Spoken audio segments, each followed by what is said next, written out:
এই বৃদ্ধ মহিলাটি জুয়া খেলার জন্য তার সোনার দাঁতটাকে বিক্রি করে দেয়, যাতে করে সে জুয়া খেলে অনেকগুলো সোনা জিতে কোটিপতি হতে পারে। কিন্তু সে যখন জুয়া খেলতে শুরু করে তখন সে চালাকি করে জেতার জন্য আসল গুটিটাকে সরিয়ে সেখানে একটি নকল গুটি দেয়। এরপর সে সুইচ অন করে তার নকল গুটিটাকে মেরে দেয়, কিন্তু সে তবুও হেরে যায়। কিন্তু ক্যাসিনোর লোকেরা যখন তার গুটিটাকে নিয়ে যাচ্ছিল তখন বৃদ্ধ মহিলাটি চালাকি করে তার কানে ডিভাইসটি অন করে দেয়, যার কারণে তার গুটিটা একটা রোবটে পরিণত হয়ে যায়। এরপর সে ট্রে থেকে নেমে ম্যানেজারের কি কার্ড চুরি করে ডাস্টবিনে ফেলে দেয়। কিন্তু তখনই সেই বৃদ্ধ মহিলাটি ডাস্টবিনের মধ্যে লুকিয়ে সেই কি কার্ডের মাধ্যমে লিফটে ঢুকে যায়। কিন্তু যখনই বৃদ্ধ মহিলাটি তার প্ল্যানটা শুরু করে দেয় তখনই ম্যানেজার জানতে পারে তার কি কার্ড চুরি হয়ে গেছে।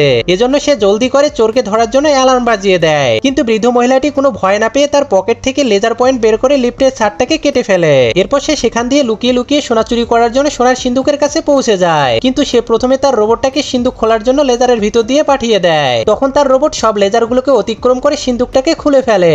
এরপর বৃদ্ধ মহিলাটাও তার গ্লাভস পরে লেজারের ট্র্যাপের মধ্যে লাফ মেরে দেয়। তার গ্লাভসটা এতটাই মজবুত ছিল যে স্পাইডারম্যানের মতো দেওয়ালের উপর দিয়ে হাঁটতে পারত। কিন্তু তখনই সিন্ধুকের দরজাগুলো অটোমেটিক ভাবে বন্ধ হতে শুরু করে দেয়, যার কারণে বৃদ্ধ মহিলাটি জলদি করে সোনার লকারের কাছে যেতে শুরু করে দেয়। কিন্তু তখনই সেই ম্যানেজার সেখানে চলে আসার কারণে বৃদ্ধ মহিলাটি ভয় পেয়ে নিচে পড়ে যায়। কিন্তু বৃদ্ধ মহিলাটা তবুও হার মানে না। সে তার হাঁটুর উপরে ব্যথার মলম লাগিয়ে স্লিপ কেটে কেটে শেষ পর্যন্ত সিন্ধুকের মধ্যে ঢুকে যায়। কিন্তু তখনই সেই ম্যানেজার স্লিপ কেটেই নিচে পড়ে যায়। সে তার ফিঙ্গারপ্রিন্টের মাধ্যমে সিন্ধুক খোলার পর দেখতে পায় সেখান থেকে কোনো সোনাই চুরি হয়নি, কিন্তু শুধুমাত্র সেই বৃদ্ধ মহিলাটা সোনার দাঁতটাই চুরি হয়ে গিয়েছিল। কারণ বৃদ্ধ মহিলাটা শুধুমাত্র তার সোনার দাঁতটাকে চুরি করার জন্য এত পরিশ্রম করেছিল।